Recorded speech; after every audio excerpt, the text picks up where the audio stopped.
Open करो, sheet number 10, subjective sheet number 10, और जिनको जो रिकॉर्डिंग सुन रहे हैं वो प्लीज इसकी शीट नंबर 10 का प्रिंट आउट लें और ट्राई करें। फर्स्ट क्वेश्चन,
फर्स्ट क्वेश्चन है, copper wire has a resistance of 10 ओम, तो रेजिस्टेंस की वैल्यू 10 ओम है, और एरिया आपको mm स्क्वायर में गिवन है तो मीटर स्क्वायर में कन्वर्ट कर लें। पोटेंशियल डिफरेंस V गिवन है, ड्रिफ्ट स्पीड निकालनी है, n की वैल्यू गिवन है। तो ड्रिफ्ट स्पीड क्या होती है, I बाई NA, और I क्या होता है, V बाई R। R नीचे चला गया तो V पता है, N पता है, A पता है, इलेक्ट्रॉन का चार्ज पता है और रेजिस्टेंस पता है। यहां से drift speed can be calculated. ठीक है, तो I की जगह ओम लॉ लगा के V बाई R से I कैन बी कैलकुलेटेड। ठीक है यहां तक।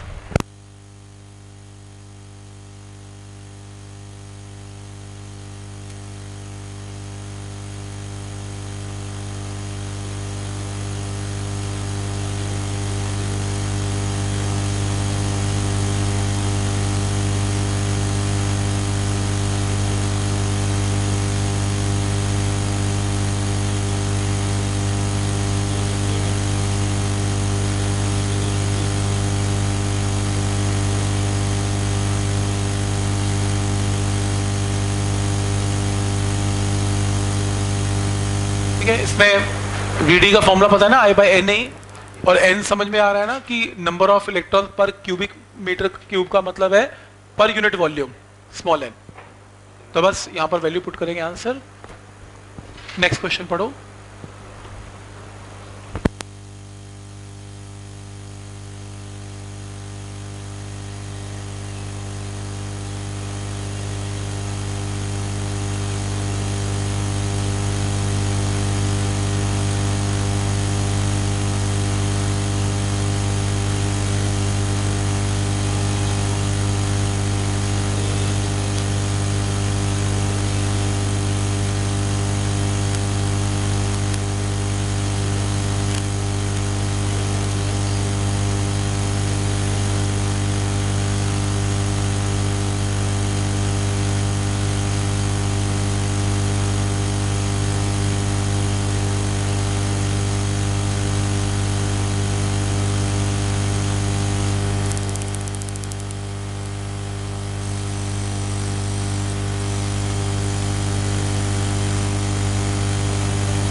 क्या ये पॉइंट क्लियर है यहां तक? नेक्स्ट है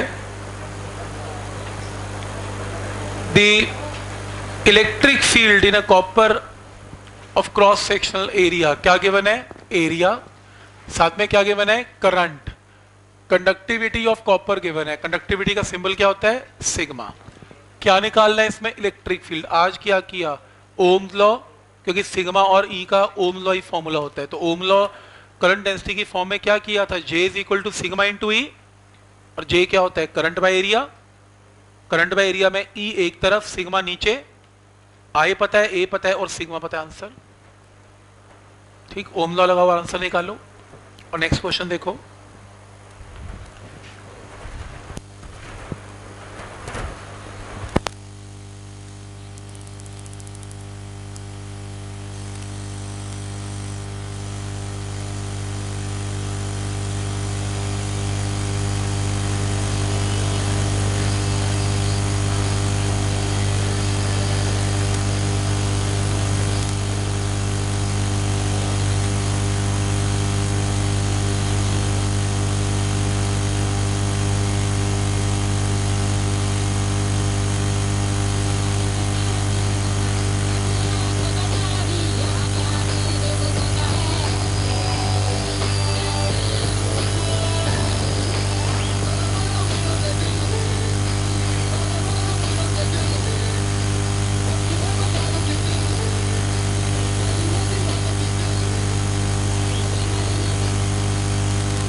देखो next is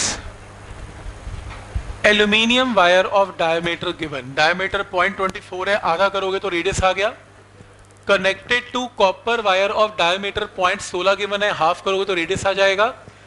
wire carrying a current of 10 ampere और 10 एम्पियर का करंट है इसमें. Find current density in aluminium. Radius पता है क्रॉस सेक्शन का, तो एरिया तो कम से कम निकाल ही लोगे पाई आर स्क्वायर से, और एरिया आ गया. करंट डेंसिटी क्या होता है? Current by area. करंट कितना है? 10, एरिया हमें पता है, डिवाइड करके करंट डेंसिटी आ गई. एक आंसर आ गया. फिर वो कह रहा है aluminium is connected to copper, तो जो करंट एल्यूमिनियम में होगा वही करंट अब कॉपर में भी जाएगा.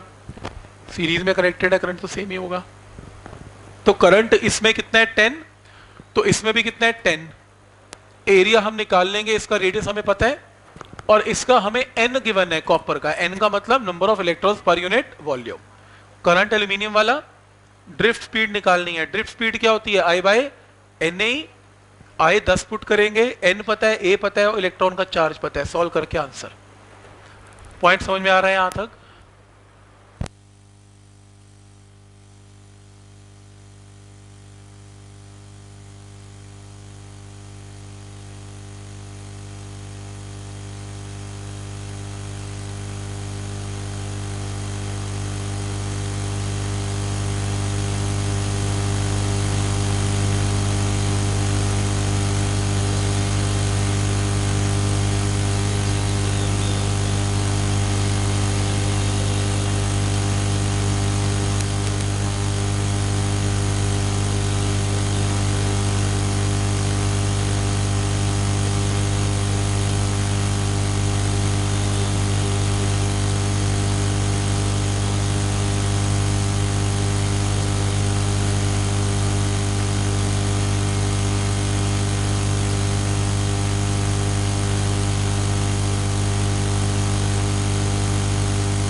क्लियर है यहां तक? नेक्स्ट देखें, next, current of 1 ampere is flowing through a copper wire of length given, current पता है और लेंथ गिवन है एंड क्रॉस सेक्शन एरिया भी गिवन है। If specific resistance of copper rho की वैल्यू इसमें गिवन है, पोटेंशियल डिफरेंस आपको निकालना है। पोटेंशियल डिफरेंस क्या होता है? I R. आई आपको 1 एम्पियर गिवन है, आपको आर नहीं पता, तो आर के लिए क्या निकलेगा? रो एल बाय ए। रो पता है, एल पता है, ए पता है, आर, आई इंटू आर से आंसर। फिर सेकंड पार्ट में क्या निकालना है? Current density. Current density is equal to current divided by area of cross section. ठीक है यहां तक? तो फॉर्मूला कैसे अप्लाई करने हैं समझ में आ रहा है? ठीक, अगली बार तक फर्स्ट चैप्टर एनसीईआरटी लेवल खत्म हो जाएगा। वैसे अभी कोई कंपटीशन स्टार्ट नहीं हुआ, आपको लग ही रहा है बिल्कुल फैक्ट चल रहे हैं और बहुत बेसिक चल रहा है, तो ये न्यूमेरिकल भी बहुत आसान चल रहे हैं, तो ऑब्वियसली ये एनसीईआरटी लेवल ही चल रहा है, तो एक लेक्चर और लगेगा तो एक चैप्टर क्लोज हो जाएगा हमारा, फिर उसके बाद फिर ऑब्जेक्टिव्स के ऊपर आएंगे हम। ठीक,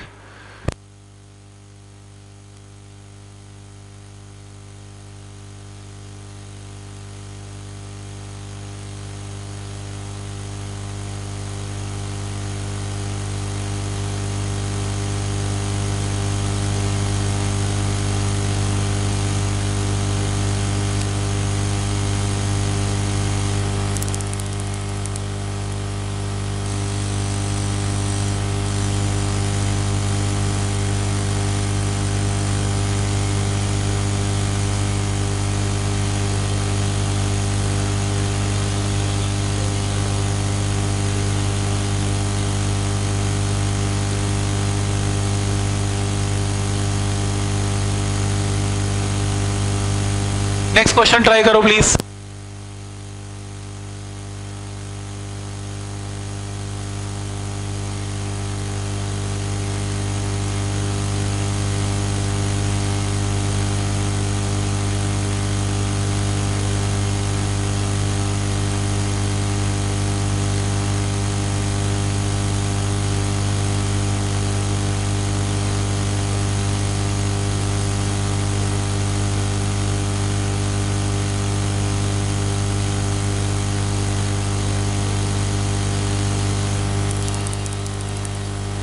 ठीक है यहां तक?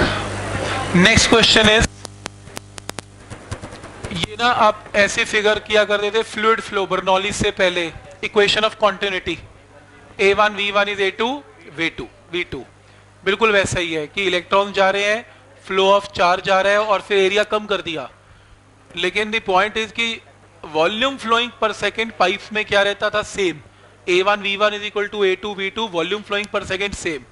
इसमें वॉल्यूम फ्लोइंग पर सेकंड की जगह charge flowing per second same, तो करंट दोनों में एग्जैक्टली सेम होगा। सीरीज में कनेक्टेड है, एक के बाद करंट का गायब होगा, करंट तो जाएगा ही, तो करंट सेम होगा। क्लियर है यहां तक? ठीक, तो इस क्वेश्चन में डायमीटर आपको इसका गिवन है फर्स्ट का और जे गिवन है फर्स्ट का, पूछ रहे करंट बताओ फर्स्ट में कितना है, और सेकेंड पार्ट में कह रहे हैं कि अगर करंट डेंसिटी डबल है सेकेंड की as compare to first, density तो बढ़नी है, क्यों? क्योंकि कम जगह में ज्यादा चार्ज जा रहा है तो डेंसिटी बढ़ेगी। तो इस केस में करंट डेंसिटी दूसरे की J2 is 2 times J1 given है, J1 गिवन है, तो एक काम करते हैं पहले करंट निकालते हैं पहली वायर में। पहली वायर में करंट क्या होगा? J is equal to current by area, तो current is J into area, area pi R square, R की जगह डायमीटर बाय 2, तो ये सारी वैल्यूज पुट करोगे तो करंट आ जाएगा।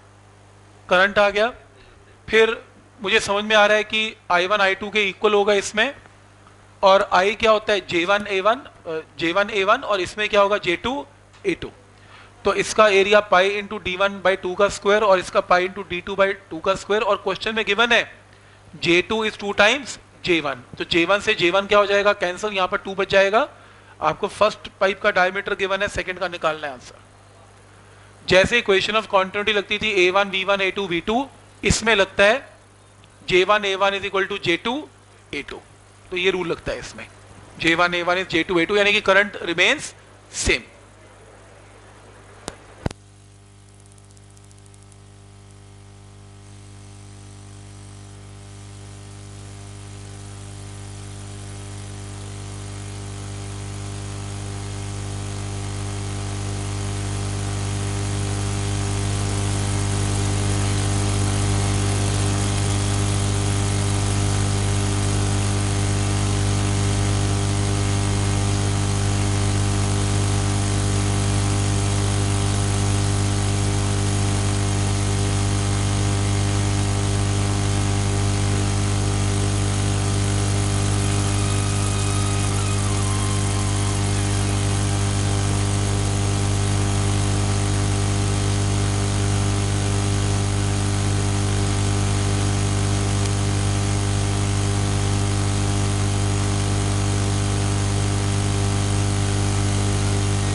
क्वेश्चन इजी है, आपको क्या निकालना है, रेजिस्टिविटी, सिंबल क्या होता है रो। आपको इस क्वेश्चन में लेंथ गिवन है, आपको डायमीटर गिवन है तो रेडियस आ गया, एंड रेजिस्टेंस गिवन है तो आप क्या करोगे, R is rho L by A, तो rho is R A by L, तो एरिया की जगह pi R square, values put करोगे तो rho can be calculated. Simple formula based question है। जिनका हो गया नेक्स्ट क्वेश्चन करें प्लीज।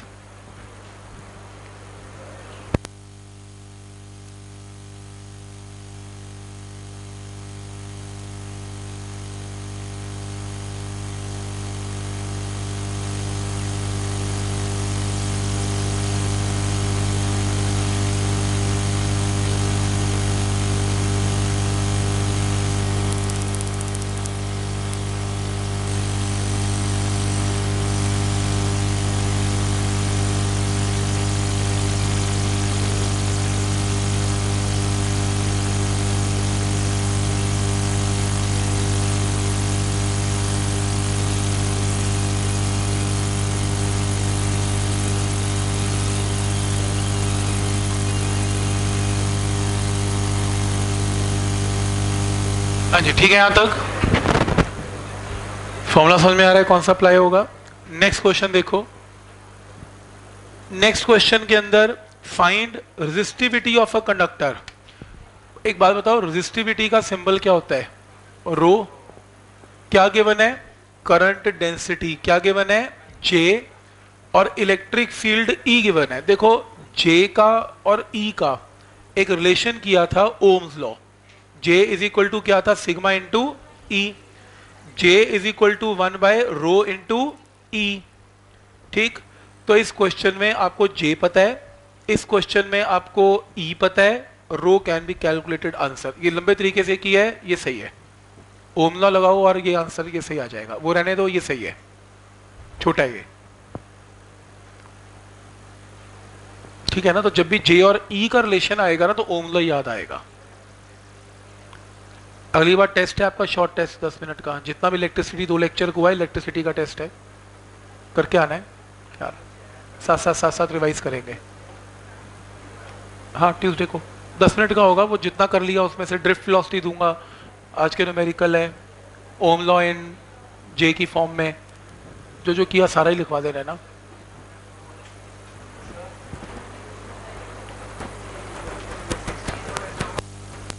सोलह को टेस्ट होगा।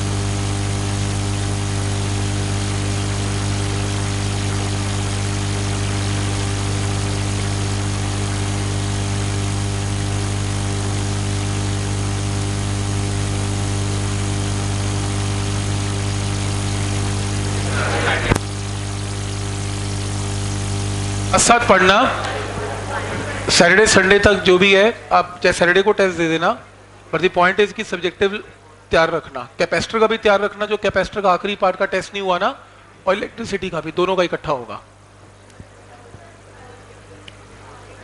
देखो नेक्स्ट है, एक वायर है, ध्यान से इधर, एक वायर है जिसकी रेजिस्टेंस कितनी है, 4 ओम है, use to wind a coil of radius 7 centimetre. एक वायर को घुमाना शुरू किया एक कॉइल की फॉर्म में, और रेडियस क्या है, 7 सेंटीमीटर। अब कॉइल के 2 रेडियस हैं, एक तो ये बड़े वाला रेडियस और एक कॉइल का क्रॉस सेक्शन का रेडियस, ये अलग है, ये अलग है, ये 7 सेंटीमीटर का है। तो अगर मैंने n टर्न्स दे दिए उसको, तो टोटल लेंथ कितनी यूज होगी बताओ इसमें, 2 पाई r इंटू एन, और रेडियस कितना यूज कर रहे हैं, 7 सेंटीमीटर, 7 इंटू 10 की पावर -2 इंटू एन, तो ये टोटल लेंथ यूज हो गई। क्वेश्चन में वो कह रहा है कि टोटल रेजिस्टेंस कितनी है, 4 ओम है। रेजिस्टेंस होती क्या है, रो L by A, resistance 4 ohm है। रेजिस्टिविटी क्वेश्चन में आपको कितनी गिवन है, रो गिवन है। लेंथ आपने एन की टर्म में पुट की, एन ना गलती से छोटा डाल दिया, बड़ा डालो, एन कैपिटल है, एन छोटा एन नहीं है, ऊपर बड़ा एन है ना, तो ये बड़ा एन है। ठीक है, तो लेंथ की जगह क्या पुट किया, 2 पाई आर इंटू एन, और एरिया में cross sectional area of a wire, cross section में रेडियस क्या लेंगे इसमें, ये रहा 1.4 mm का आधा, 0.707 mm, या नहीं 0.7 mm, सॉरी 0.7 mm, तो 0.7 इंटू 10 की पावर -3। समझ में आ रहा है रेडियस कब कहां यूज करना है, यहां यूज करना है क्रॉस सेक्शन का, और फिर ऊपर क्या यूज करना है, लेंथ में। यहां से सॉल्व करके आंसर आएगा n = 70। पॉइंट समझ में आ रहा है यहां तक। फॉर्मूला तो वही है, R is ρl by A का फॉर्मूला है।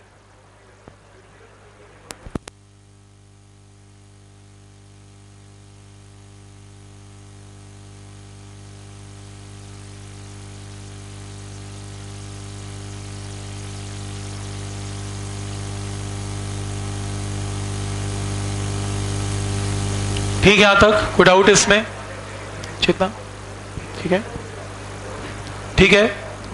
नेक्स्ट क्वेश्चन कर लिया हमने, इसका ए पार्ट बड़ा इंपॉर्टेंट है। एक वायर है जिसको हमने थ्राइस दी लेंथ खींच दिया, तो उसका रो का क्या होगा, रेजिस्टिविटी का क्या होगा, रेजिस्टेंस का क्या होगा, n² हो जाएगी। हमने किया था, आज का न्यूमेरिकल है 90 वाला सेम है, 3 का स्क्वायर इंटू आर, ये तो हम कर लेंगे। तो कई लोग सोचते हैं कि रेजिस्टेंस बढ़ गया, रेजिस्टिविटी भी बढ़ जाएगी ना। रेजिस्टिविटी मटेरियल पे डिपेंड करती है, और वो चेंज नहीं हुआ तो resistivity rho will remain same. ये डेंसिटी की तरह होती है, ये नहीं चेंज होती। ये नहीं है कि छोटा बड़ा किया तो रेजिस्टिविटी चेंज होगी, मटेरियल चेंज किया तब चेंज होगी। क्लियर है यहां तक। तो रेजिस्टिविटी विल रिमेन सेम, और रेजिस्टेंस तो आपको पता ही है n² हो जाएगी। ये वही शीट का न्यूमेरिकल है, प्लीज सेम टू सेम वही यहीं से लिए है। तो हो गया, ये डन है। अगला न्यूमेरिकल भी शीट का 75% वाला, कि अगर हम मेल्ट करके एक वायर को लेंथ हाफ कर दें तो परसेंटेज चेंज इन रेजिस्टेंस क्या होगा। अभी किया था हमने 75% आंसर आया था, सेम यही लिया था मैंने क्वेश्चन। फिर ये क्वेश्चन भी मैंने करके दिखाया, वायर को अगर n टाइम्स लंबा कर दें तो रेजिस्टेंस n² हो जाएगी। ये तीनों न्यूमेरिकल मैंने शीट में डाल दिए हैं ऑलरेडी। आप ये क्वेश्चन करें प्लीज। इस क्वेश्चन का सोल्यूशन ना देखें, सोल्यूशन गलत है, कुछ रेशियो गलत हो गई है मुझसे, इसमें अपना ही फॉर्मुलेट करें। पहला स्टेप ठीक है, यहां से ना ये उल्टा हो गया कुछ यहां से।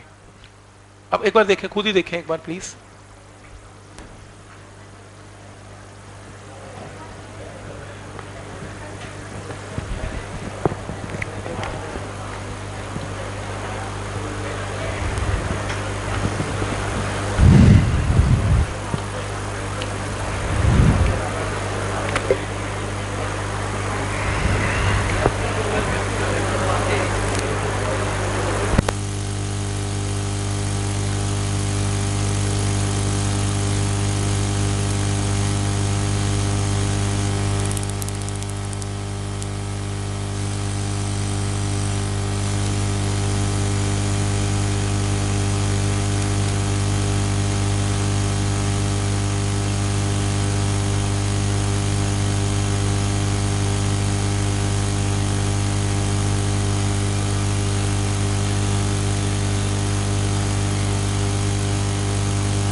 देखो क्वेश्चन ऐसे करना है, टू वायर्स, इधर देखो, two wires of equal mass, mass same है एंड सेम मेटल, डेंसिटी भी सेम होगी, ऑब्वियसली रेजिस्टिविटी रो भी सेम होगा। Diameter of A is half the diameter of B, तो radius of A is half the radius of B, ये given है। Diameter half है, radius भी half है। रेजिस्टेंस ऑफ ए आपको क्वेश्चन में गिवन है 24 ओम, रेजिस्टेंस ऑफ बी आपको निकालना है। क्योंकि mass of A is equal to mass of B, cylindrical wire होती है, तो वॉल्यूम क्या होगा इसका, क्योंकि मास क्या हो गया, वॉल्यूम इनटू डेंसिटी। तो volume of A, volume of B into density तो सेम है, वॉल्यूम क्या होगा, pi R of A square into length pi R of B square into length, pi से पाई कैंसल, तो यहां से लेंथ की रेशियो आपके पास आ गई R B divided by R A का होल स्क्वायर। तो आपको क्वेश्चन में क्या गिवन है, ये रेशियो गिवन है, यहां से R B by R A की रेशियो क्या आ जाएगी 2:1, तो आंसर क्या आएगा 4:1। तो लेंथ की रेशियो क्या आ जाएगी 4:1। कोई डाउट इसमें? तो आपको क्या निकालना है, आपको रेजिस्टेंस की रेशियो निकालनी है, तो rho L by A, resistance B की क्या होगी रो एल बाय ए, इन दोनों को कर लेते हैं डिवाइड, डिवाइड करके R of A R of B, तो rho L pi R A square pi R B square, rho into L, rho pi cancel, L of A L of B R of B R of A, L A by L B की ratio कितनी आ गई यहां पर 4:1, R B are A की ratio कितनी है 2:1 का होल स्क्वायर, 16:1 आंसर आएगा, जो भी आएगा गलत है वो, ठीक है। तो 16:1 आएगा, तो वहां से आप ये किसकी रेशियो, ये किसकी रेशियो आई आपके पास R A divided by R B की, आर ए की वैल्यू इस क्वेश्चन में ऑलरेडी गिवन है कितनी 24, यहां से क्या आएगा आर बी। पॉइंट समझ में आ रहा है यहां तक? ठीक है, वहां कुछ गड़बड़ है, कैलकुलेशन में गड़बड़ है कुछ।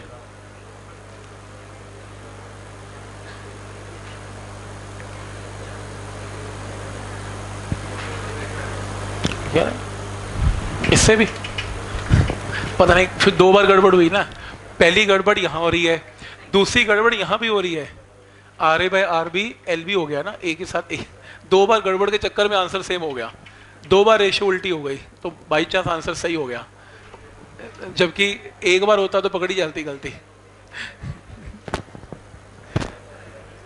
तो ये ठीक है।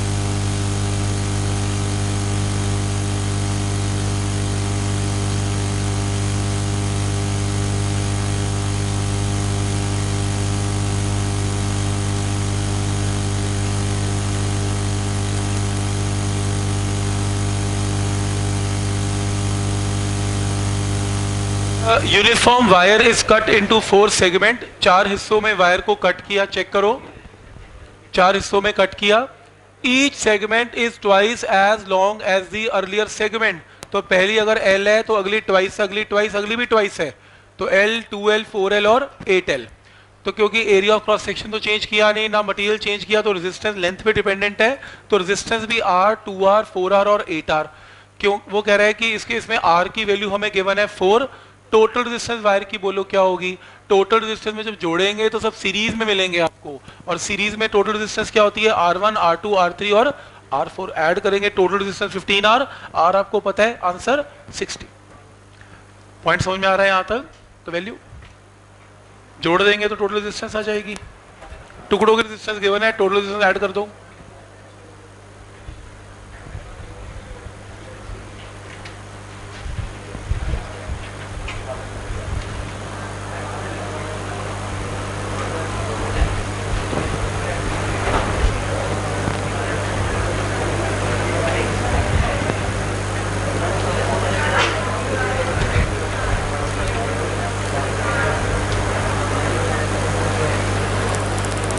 ठीक है।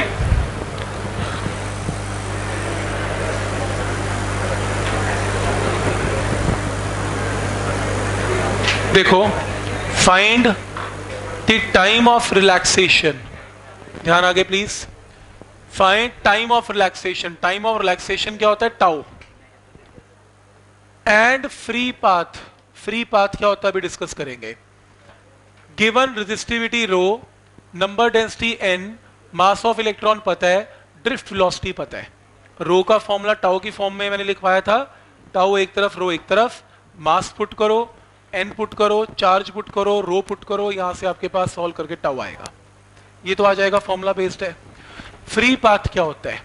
एक इलेक्ट्रॉन चलता है, उसकी टक्कर हो जाती है दूसरे पार्टिकल के साथ, तो जब तक वो चलता है वो डिस्टेंस ट्रेवल फ्री पाथ बोलते हैं, तब तक वो फ्री है जब तक टक्कर नहीं होती, तो फ्री पाथ है। तो फ्री पाथ में वो कितनी देर तक ट्रेवल करता है? टाउ टाइम तक ट्रेवल करता है। और कितनी स्पीड से ट्रेवल करता है? कांस्टेंट स्पीड वीडी से ट्रेवल करता है। तो डिस्टेंस इतने टाइम में कितना ट्रेवल हो जाएगा? अप्लाई करो S is equal to VT. तो ये इसका फ्री पाथ है या एवरेज पाथ है, क्योंकि हर इलेक्ट्रॉन का पाथ तो ऑलमोस्ट सेम ही लिया जाता है, तो इसका मीन फ्री पाथ है। ये एक बार सुना हुआ है हमने, KTG चैप्टर हुआ करता था 1+1 में, मीन फ्री पाथ एटम की कोलिजन्स होती हैं, सेम है, उसमें भी S equal to VT apply करते हैं। ये रहा, ठीक है यहां तक?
हाँ जी, क्या है पॉइंट क्लियर है सबको?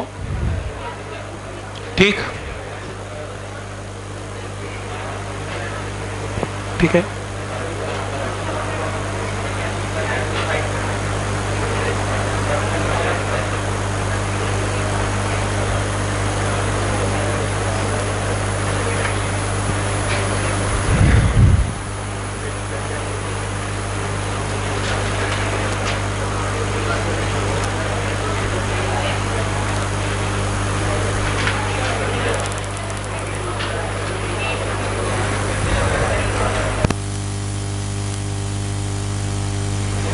ओके, ठीक है, यहां तक चले आगे। नेक्स्ट ये होमवर्क करना है आपने सारा, मैं व्हाट्सएप कर रहा हूं इसकी लिस्ट को, 2-3 क्वेश्चंस आप क्वेश्चन नंबर करो, ये बड़ा इंपॉर्टेंट क्वेश्चन है, ये वाला क्वेश्चन 18th क्वेश्चन पढ़ो। 18th क्वेश्चन में आपको ना एक रेजिस्टेंस से बना हुआ थर्मोमीटर यानी कि इलेक्ट्रिक थर्मोमीटर की बात करेगा वो। ये टॉपिक थ्योरी में भी है, न्यूमेरिकल भी है, हम न्यूमेरिकल से करेंगे। Resistance of platinum wire of platinum resistance thermometer at ice point, ice point का मतलब रेजिस्टेंस एट 0, रेजिस्टेंस 0 पे 5 ओम गिवन है। स्टीम पॉइंट पे रेजिस्टेंस गिवन है 5.39 ओम, स्टीम पॉइंट पे गिवन है R100। When thermometer is inserted in a hot bath, कोई गर्म बॉडी में डाल दिया, रेजिस्टेंस उसकी कितनी हो गई? 5.97। टेम्परेचर बताओ उस हॉट बाथ का कितना है। थर्मोमीटर जब बनता है तो उसका ये काम होता है, मैं बताता हूं, टेम्परेचर मेजर करना। इलेक्ट्रिक थर्मोमीटर में आपको ना एक्सपेरिमेंट 2 बार रिपीट करना होता है, एक बार 0 डिग्री सेल्सियस पे, 0 से 100 पे, और फिर 0 से T डिग्री सेल्सियस पे। आपको करना क्या है? आपको 0 डिग्री सेल्सियस को रेफरेंस मानना है, 0 डिग्री सेल्सियस को रेफरेंस मानना है। कैसे? सबसे पहले आप ये मानो कि आपने 0 डिग्री सेल्सियस से उठा के उसको स्टीम पे रख दिया, तो 0 डिग्री सेल्सियस पे रेजिस्टेंस R0 है, स्टीम पे बढ़ गई, टेम्परेचर बढ़ गया, R100 हो गई, और कितनी हो गई? R100 is R0 1 plus alpha into temperature difference कितना है? 100 माइनस 0 100। इसे ओपन करो, R0 into 1, R0 into this term, ये टर्म आ गई। R0 को लेफ्ट पे लेके आओ तो क्या बचेगा? R100 माइनस R0, और फिर इस टर्म को R0 और 100 को भी इसके नीचे ले आओ तो अल्फा की वैल्यू आ गई यहां से। सिमिलरली एक्सपेरिमेंट रिपीट करो, इस बार हॉट बाथ पे लेके जाओ तो रेजिस्टेंस क्या होगी? R एट T, और रेफरेंस पॉइंट 0 ही रखो प्लीज, तो रेफरेंस पॉइंट 0 से ही करते थर्मोमीटर, तो टेम्परेचर T हो गया विद रिस्पेक्ट टू 0, तो रेजिस्टेंस RT होगी with respect to 0 1 plus alpha into T। इसे ओपन करेंगे तो ये टर्म आएगी, आर नॉट लेफ्ट पे जाएगा और आर नॉट इंटू टी नीचे आएगा, तो ये अल्फा आ गया। तो यहां से भी अल्फा निकाल लिया, यहां से भी अल्फा निकाल लिया। अब अल्फा एक ऐसी चीज है जो चेंज नहीं होती, क्योंकि प्लेटिनम मटेरियल चेंज नहीं किया। तो 2 बार एक्सपेरिमेंट किया रेफरेंस 0 मान के, तो इन दोनों को इक्वेट कर लिया, इक्वेट करके given given given given given T निकालना, टी कैन बी कैलकुलेटेड। तो प्लेटिनम का थर्मोमीटर इसी प्रिंसिपल पे काम करता है, एक बार स्टीम पे नहीं, एक बार आइस से स्टीम पे, एक बार आइस से हॉट बाथ पे, जिसको मेजर करना है। तो यही एक ट्रिक है और ये आपको इंपॉर्टेंट है, ये आपको पता होना चाहिए। इसके बेस पे आपको लास्ट क्वेश्चन ट्राई, नेक्स्ट से नेक्स्ट क्वेश्चन ट्राई करना है, 20वां क्वेश्चन। ये तो करना ही करना है। 20th क्वेश्चन सेम है, एक बार ट्राई करना 20th।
हाँ, आंसर नहीं आ रहा तभी मैंने, हाँ प्लीज काट दो, जो क्वेश्चन में आंसर लिखा हुआ है वो काट दो, नया आंसर आएगा। तभी मैंने, हाँ तभी मैंने भी छोड़ दिया, मेरा आंसर नहीं मैच कर रहा था। राइट,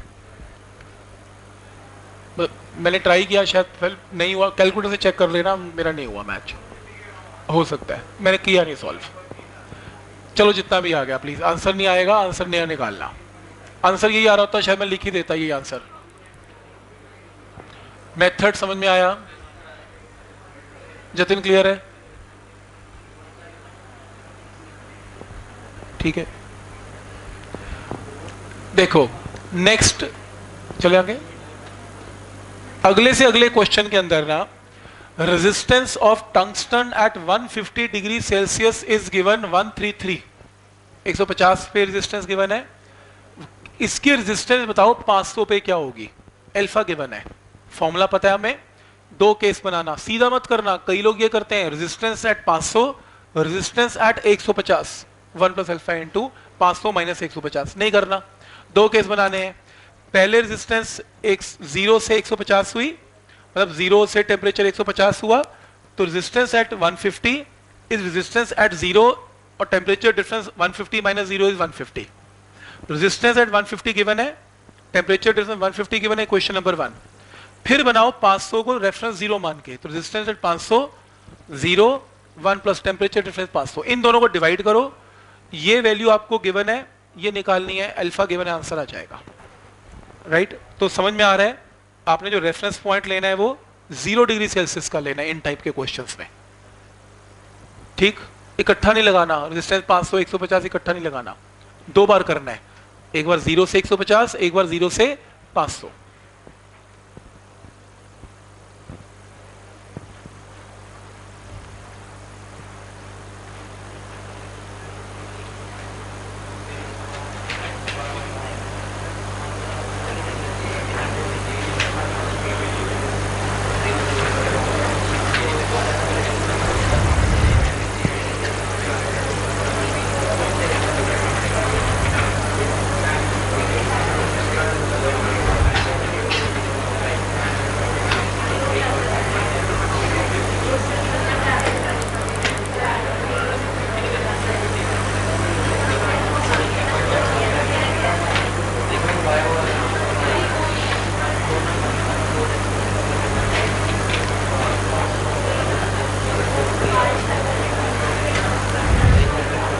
हाँ जी, क्या है, पॉइंट क्लियर है? ठीक है, तो अब एक काम करते हैं, ठीक, एक काम करते हैं, इससे पहले वाला क्वेश्चन आ जाओ। इसके पहले वाला क्वेश्चन नॉर्मल से डिफरेंट है कि थर्मोमीटर के ऊपर नहीं गिवन।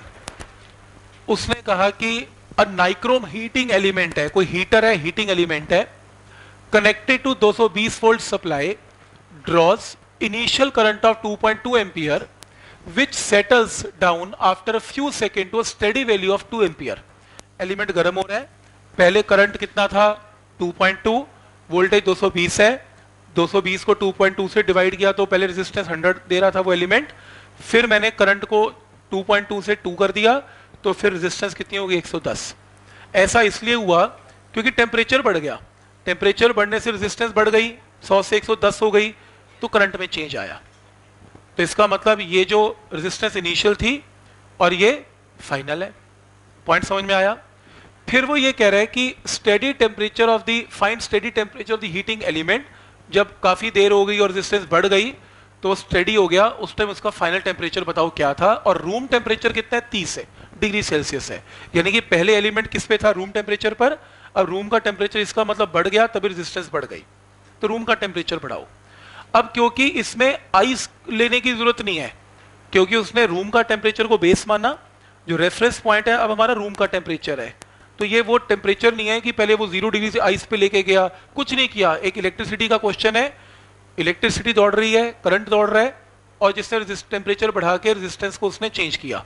तो आपने एक ही गो में लगा देना है इसमें रेजिस्टेंस R2, यानी कि एट नए टेम्परेचर पे, resistance R1 eight 30 degree Celsius पे। इसको जीरो में लाने की जरूरत नहीं है क्योंकि रूम का टेम्परेचर ही 30 है, तो सीधा लगाओ इसमें, और टेम्परेचर डिफरेंस T2 - 30, तो यहां से आपको रेजिस्टेंस 110 100 गिवन है, अल्फा गिवन है, यहां से T2 कैन बी कैलकुलेटेड। हालांकि मैंने इसको किया ऑल्टरनेट मेथड से, दो केस बनाए मैंने, पहले 0 से 30, उसके बाद फिर 0 से T।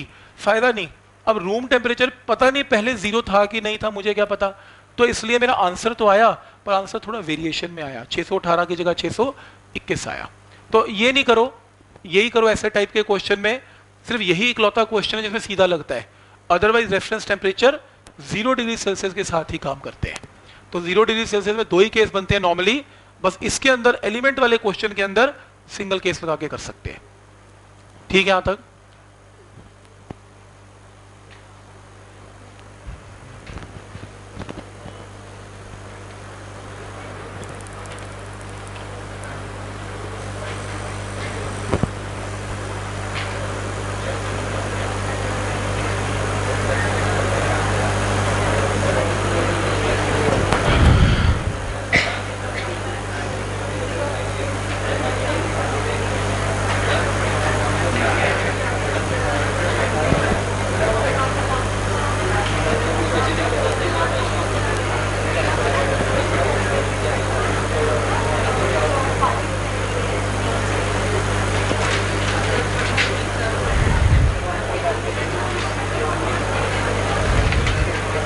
हाँ जी, ठीक है यहां तक?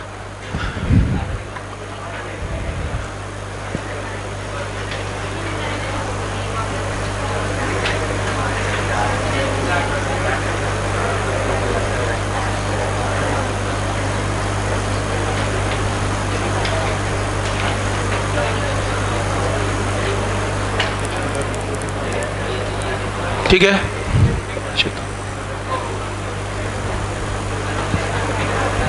Okay. Last 41 number hand written sheet है, जो रिकॉर्डिंग सुन रहे हैं 41 शीट को ओपन करें। बहुत छोटा सा टॉपिक है, मोबिलिटी। मोबिलिटी का सिर्फ फॉर्मूला ही आता है आपके पेपर में, अगर आएगा, वैसे तो मोबिलिटी कम आती है, बट मैंने इसमें प्रूफ लिखा हुआ है फॉर्मूला कहां से बना। मोबिलिटी क्या होती है कि जब इलेक्ट्रॉन कंडक्टर में चल रहा होगा, वो कितना तेजी से मूव कर सकता है, कितना फ्री टू मूव है, उसकी मोबिलिटी ज्यादा है। अगर वो मूव नहीं कर पा रहा तो उसकी मोबिलिटी कम है।